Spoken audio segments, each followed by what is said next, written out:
Hello base, আসসালামু আলাইকুম রহমতুল্লাহি ওবরাকাতু। কেমন আছেন সবাই? আশা করি সবাই ভালো আছেন, সুস্থ আছেন, নিরাপদে আছেন। তো আপনারা যে যেখান থেকে আমার ভিডিও দেখতেছেন, দেশ বা দেশের বাইরে থেকে, আশা করি সবাই ভালো আছেন, সুস্থ আছেন, নিরাপদে আছেন। তো আপনারা ভালো থাকুন, সুস্থ থাকুন, নিরাপদে থাকুন, এই কামনা করে আজকে নতুন ভিডিওটি আরম্ভ করতেছি। তো আজকে যে বিষয় নিয়ে আলোচনা করবো সেটা হচ্ছে যে নিদ্রা মরণবান, চিরনিদ্রা মরণবান। এই চিরনিদ্রা, নিদ্রা মরণবান কাকে বলা হয় সেটা আগে বলি। নিদ্রা মরণবান হচ্ছে আপনি এই বানটি যে শত্রুর উপর প্রয়োগ করবেন, সেই শত্রুটি ঘুমের মধ্যে, অচেতনের মধ্যে সে মারা যাবে, ইন্তেকাল করবে। তো ঘুমের মধ্যে সে শেষ হয়ে যাবে।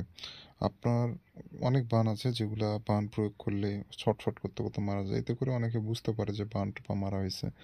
তো আপনি যদি এই মরণ বাণটি প্রয়োগ করে থাকেন তাহলে শত্রু কিন্তু ঘুমের মধ্যে মারা যাচ্ছে।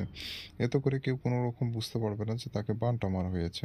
তাকে মনে হবে যে ব্রেন স্ট্রোক বা হার্ট অ্যাটাক বা বিভিন্ন অসুখ বা সমস্যার কারণে মারা গেছে। আপনার উপর কোনো রকম সন্দেহ বা কোনো রকম কেউ বুঝতে পারবে না যে তাকে বানটা মারা হয়েছে। তো সব থেকে সহজ এবং সব থেকে নিরাপদ বান হচ্ছে নিদ্রা মরণ বান। নিদ্রা মরণ বানের থেকে সহজ এবং ঝুঁকিমুক্ত বান আর কোনোটাই নাই। কারণ ঘুমের মধ্যে শেষ হয়ে যাবে, এখানে কোনো রকম দোষ ঘাটতি কারো আসবে না। যখনই শত্রু ঘুমাবে ঘুমের মধ্যেই তার উপর আক্রমণ হবে এবং শেষ হয়ে যাবে। তো আক্রমণ বলতে আপনি যে কাজটা করবেন, নকশার পিছনে যে জিন রয়েছে, কাঙ্ক্ষিত যে জিন, ওই জিন চলে যাবে শত্রুর কাছে এবং শত্রুকে চিরতরে শেষ করে দেবে। তো এভাবে মূলত কাজগুলা হয়ে থাকে। তো বন্ধুগণ, অনেকে আছেন যারা অতিষ্ঠ হয়ে গেছেন, শত্রু আপনাকে বাঁচতে দিচ্ছে না, বাসা থেকে বেরোতে পারছেন না, মানুষকে মুখ দেখাতে পারছেন না, জায়গা জমি নিয়ে ঝামেলা, বিভিন্ন রকম সমস্যার জন্য ঝামেলা হতে পারে। শত্রুর কাছে থাক, দূরে থাক, সমস্যা নাই। তো অনেকে বলেন যে শত্রু যে দূরে থাকে তাহলে কি কাজ হবে কিনা, 100% হবে, ওটা আপনি নিশ্চিত থাকেন। শত্রু দূরে থাক বা কাছে থাক, ওটা কোনো বিষয় নয়। শত্রু আপনার বাড়ির হোক বা গ্রামের হোক বা এলাকার হোক, আপনার আত্মীয় স্বজনের মধ্যে হোক, পাড়া প্রতিবেশী হোক, বন্ধু বান্ধব হোক, যে কেউ শত্রু হতে পারে। এটা যে কেউ হতে পারে। তো ওটা কোনো সমস্যা নয়। যে আপনার যে কোনো ব্যক্তিকেই, যে কোনো ধর্মের মানুষকেই আপনি বানটা প্রয়োগ করতে পারবেন। সে হিন্দু, মুসলিম, বৌদ্ধ, খ্রিস্টান যেই হোক না কেন, ওটা কোনো সমস্যা হবে না। আপনি সঠিকভাবে কাজ প্রয়োগ করবেন, সঠিকভাবে কাজ হবে। তো যাই হোক, আর বেশি কথা বলবো না, মূল ভিডিওটা আরম্ভ করি, নিয়মটা বলে দেব। তো চ্যানেলে নতুন এসে থাকলে, এরকম আরও ভিডিও পেতে চাইলে, ব্ল্যাক ম্যাজিক, তন্ত্রমন্ত্র বিষয়ক, কুফরি কাজ, ভালো কাজ, জিনভরি সাধনা, বিভিন্ন টোটকা তদবির চাইলে, শিখতে চাইলে, জানতে চাইলে অবশ্যই চ্যানেলটি সাবস্ক্রাইব করে রাখবেন এবং পাশে থাকা বেল আইকনে ক্লিক দিয়ে অল নোটিফিকেশন অন করবেন। তো এই কাজটি করতে গেলে যেটা করতে হবে, আপনাকে সর্বপ্রথম শুক্রবার দিন ধার্য করে শুক্রবার দিনে কাজ করতে হবে আপনাকে। শুক্রবার দিন ব্যতীত অন্য কোনো দিনে কাজ করলে কাজ হবে না। শুক্রবার দিনে যে কোনো টাইমে কাজ করতে পারবেন। শুক্রবার দিনে সন্ধ্যায়, রাতে, যে কোনো টাইমে কাজ করতে পারবেন। আর একটা সাদা কাগজ নেবেন, লাল কলমের কালি নেবেন, একটা আপনি স্কেল ব্যবহার করবেন, করে আপনি সম্পূর্ণ নকশাটা লাল কালি দিয়ে লিখে ফেলবেন।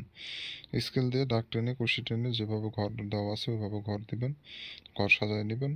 কোনো রকম তেড়া বেঁকা বা 19-20 করার চেষ্টা করবেন না, এতে করে কাজ হবে না। একেবারে নিখুঁতভাবে কাজ করার ট্রাই করবেন, ইনশাল্লাহ আপনারা সফলতা অর্জন করে ফেলবেন। আর লাল কালিতে সম্পূর্ণ নকশা আপনাকে অঙ্কন করতে হবে। লাল কালি ব্যতীত অন্য কোনো কালিতে অঙ্কন করলে নকশা কাজ করবে না। এবং যে কাগজের উপরে নকশা লিখবেন, কাগজটা যেন পাক পবিত্র হয়, কোনো রকম নোংরা আবর্জনা যেন কাগজে না ভরে থাকে, ফ্রেশ হতে হবে কাগজটি। এবং নিজেও পাক পবিত্র থাকবেন, যে জায়গায় বসে নকশা লিখবেন জায়গাটাও যেন পাক পবিত্র থাকে। এক কথায় অপবিত্র কোনো বিষয় যেন না থাকে আপনার শরীর এবং জায়গা কাগজে। তো এইভাবে করে সম্পূর্ণ নকশা আপনাকে অঙ্কন করে নিতে হবে। কোনো রকম 19-20 করবেন না। যখন নকশা লিখবেন আশেপাশে কেউ যেন না থাকে, নিরিবিলি জায়গায় বসে একাকী বসে সম্পূর্ণ নকশা আপনাকে লিখতে হবে।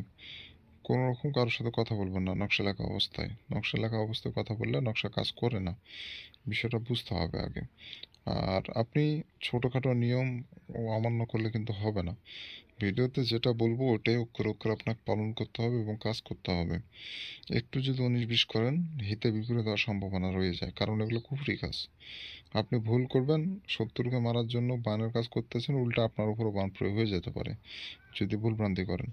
আর যে নিয়ম বলে দিব ওই নিয়ম অনুযায়ী কাজ যদি করেন তাহলে 100% কাজ হবে, এটা কোনো সন্দেহ নাই। আর ভুল করলে এটা কাজ হবে না, উল্টা আপনার ক্ষতিও হয়ে যাওয়ার সম্ভাবনা রয়ে যায়। এটা বিগত দিনে, যুগে যুগে এটার প্রমাণ রয়ে এসেছে, যার কারণে আপনাদের সতর্ক করে দিচ্ছি আমি। তো এভাবে করে আপনি সম্পূর্ণ নকশাটা অঙ্কন করে ফেলবেন। অঙ্কন করা হয়ে গেলে নকশার নিচে আপনাকে নাম দিতে হবে। নকশার নিচে বাংলাতে আরবিতে যে ভাষা ভালো পারেন ওই ভাষায় এখানে নকশার নিচে নাম দিয়ে দিবেন। প্রথমে দেবেন শত্রুর নাম, তার নিচে তার পিতার নাম। এভাবে করে নকশার নামগুলো দিয়ে দিবেন। দেওয়ার পর সম্পূর্ণ নকশা প্রস্তুত করে নেবেন। প্রস্তুত হয়ে গেলে নকশাটা আপনাকে আপনাকে আপনার বাসা থেকে একটু দূরে, মনে করেন 1-1.5 কিলোমিটার দূরে মাটির নিচে পুঁতে রেখে চলে আসবেন।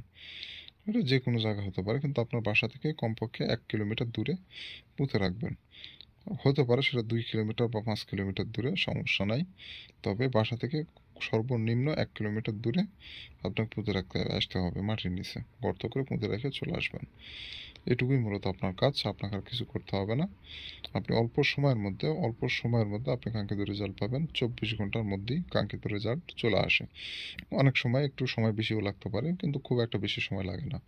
মূলত 24 ঘন্টা কাঙ্ক্ষিত সময়।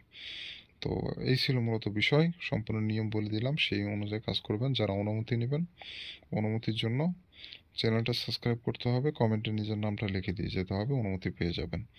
অনুমতির জন্য ফোন কেউ দেবেন না। যারা ব্যক্তিগত সমস্যায় আছেন শুধুমাত্র তারাই ইমোতে এসে ফোন দিবেন অথবা হোয়াটসঅ্যাপে এসে।